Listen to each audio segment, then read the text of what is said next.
Hey, it's Bill Russell. I'm here in my yellow hat. I wore it at Vive and Hims to signify our partnership with Alex's Lemonade Stand Foundation and the search for cures and to combat childhood cancer. I'm just blown away by the generosity of our community. With the help of our partners, SureTest, Rackspace, CTG, and some of you giving individually, we were able to raise close to $40,000 at those two events. It is just exceptional. And I would like to thank all of you who have joined us in this cause. If you would like to be a part of it as well, go ahead and hit our page, thisweekhealth.com. You can go to the top blue banner that is on our homepage and click on that to give today. Thank you again for being a part of this effort and this cause.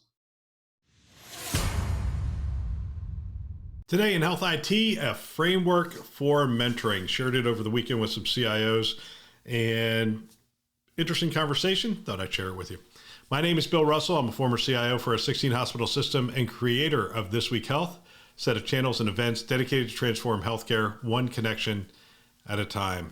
We want to thank our show sponsors who are investing in developing the next generation of health leaders: SureTest, Artisight, Enterprise Health, Parlance, Certify Health, Notable, and ServiceNow. Check them out at thisweekhealth.com/today. All right, as we have the new service, please check it out when you get a chance. It's doing really well. And we raised another $14,000 for childhood cancer over the last 2 weeks. And it's really exciting. We are looking to raise $150,000 between last year and this year. And we're already well on our way, up over 70,000 for that target. And we want you to be a part of it. If you get a chance, hit our website, top right-hand column, you're going to see a logo for the Lemonade Stand. Go ahead and click on that to give today. All right, last thing, share this podcast with a friend or colleague. And this is relevant for today. Share this podcast with a friend or colleague. Use it as a foundation for daily or weekly discussions on the topics that are relevant to you and the industry. It is a great foundation for mentoring. And that's what we're going to talk about today. They can subscribe wherever you listen to podcasts. All right, here we go. CIOs in the room, and we were talking about succession planning and how you prepare the next generation for the roles that you would like to see them move into, or at least the roles they would like to move into. And there was a couple of really good points made in the discussion, and I decided to share my mentoring framework. It's so simple that anyone can do it. It's not rocket science. It's not, oh my gosh, what am I going to do with this person? How am I going to mentor them? It's really straightforward. You're going to expand 4 things. Okay. You're going to expand their network. You're going to expand their knowledge, you're going to expand their experiences, and you're going to expand their thinking. 4 things you're going to expand. Let's start with the network. So one of the biggest things that you have, hopefully as a senior leader, is you have cultivated a network of people. And these are people who have experience. These are people who have been elevated to good roles within their organizations. They have done some incredible things. And you've even come in contact with senior leaders, CIOs, CEOs, others within the industry. Hopefully you have cultivated your network. Most senior leaders have cultivated their network at some point along their career. Your mentees would benefit from those introductions. The next time you go to Chime, take someone with you and introduce them to some of these people. Get them the interaction. Have them sit with you as you're having coffee with Aaron Meary, as you're having coffee with BJ Moore, as you're having coffee with whoever, Mike Pfeffer, with Sue Shade, with whoever it is.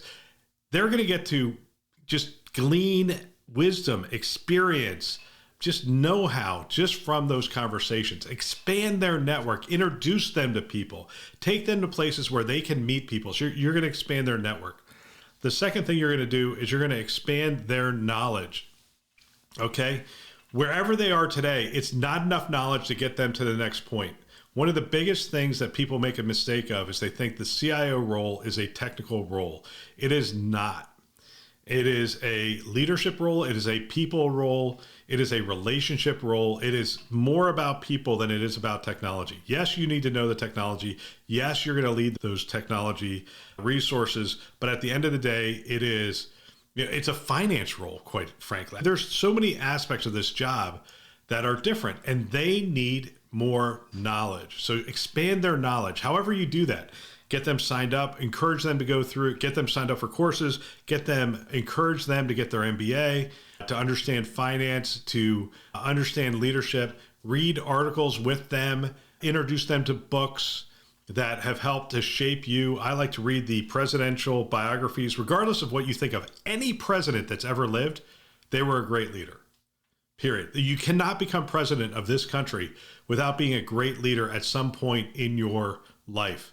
And so their biographies are just loaded with incredible insights. And some people essentially started with nothing. Some people were groomed to be leaders. Some people were thrust into leadership in wartime and other things. But each one adapted, leaned on their strengths and their styles, and they grew. You have to expand their knowledge, be it finance, maybe it's technology. Maybe you have a clinician who is doing a great job and they need to understand technology more. When I coach the clinicians who become CIOs, I do very little coaching anymore, but when I did coaching of the clinicians who became CIOs, they wanted to understand architecture more. They wanted to understand how their networks were brought together. They wanted to understand how you secure those things. And we talked about those things, but at the end of the day, again, the CIO job is not that. It's leading the people who run those things, depending on the size of the organization. But it's an opportunity. If you have a clinician who's under you who needs technology skills, get them the technology skills, get them the finance skills, get them the leadership skills. So you're going to expand their knowledge. Okay. So the next thing is you are going to expand their experiences. And this is important because you're going to want to give them opportunities to get to places they wouldn't normally get to. Take a project that is going to be very challenging, that's going to get them out of their comfort zone, that's going to get them interacting with more parts of the organization, different parts of the organization. It's going to get them opportunities to stand up and do a presentation to a larger group, to have to do a visioning type session. Give them opportunities to get in front of the board if that is a possibility. When I went to board meetings, any chance I could where I could bring someone else to do the presentation, I did. And it's so funny because I took one of my up-and-coming CIOs, and he's now a CIO for a fairly large organization.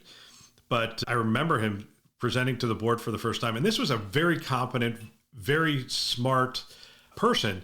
But my gosh, I could hear his voice shaking. Now, I knew him, so I knew his voice was shaking and those kind of things. I don't think the board members did. But that's an experience that he won't forget. And I was there. Quite frankly, if he stumbled, I was there. And in fact, I was responsible for what he was presenting. Therefore, I had to be ready to give an account for whatever he was talking about. So give them experiences, expand their experiences. Get them the opportunity to do a project they normally wouldn't. Get them an opportunity to get in front of the board. Get them an opportunity to speak. Potentially, you get a speaking engagement at HIMSS or at Chime, and you're doing it together, or you're putting them on a panel discussion, or you're putting them in a webinar, whatever it is, expand their experiences. And then finally, I used to call this one expand their world, but expand their thinking is now what I call it. And this is an opportunity for you and them to interact with ideas outside of your own. So you're leading them on a day-to-day basis. They're going to get your thinking a lot.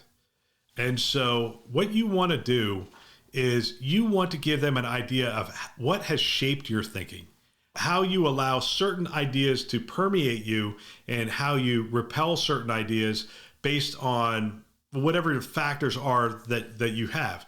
This is why I say share this podcast with a friend or colleague. Use it as a foundation for daily or weekly discussions on the topics that are relevant to you in the industry. Agree with me, don't disagree with me.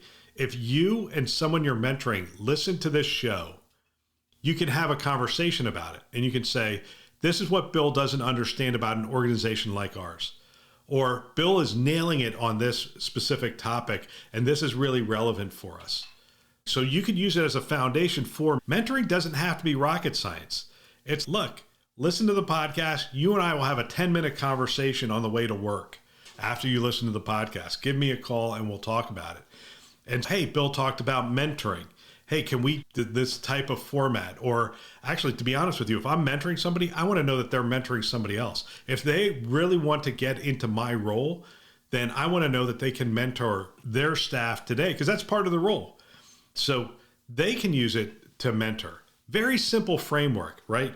Expand their thinking, expand their knowledge, expand their experiences, expand their network. And it's, again, not rocket science. It's not something that is difficult to do. And I guarantee you, if you do that, if you expand their network, if you expand their thinking, you expand their knowledge, and you expand their experiences, they're going to be ready when they are called up to do that next role. So there you have it. That's all for today. Don't forget, share this podcast with a friend or colleague. As I said before, use it as a foundation for discussions or mentoring.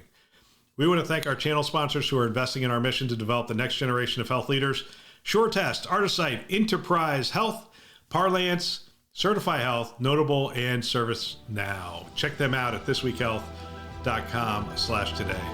Thanks for listening. That's all for now.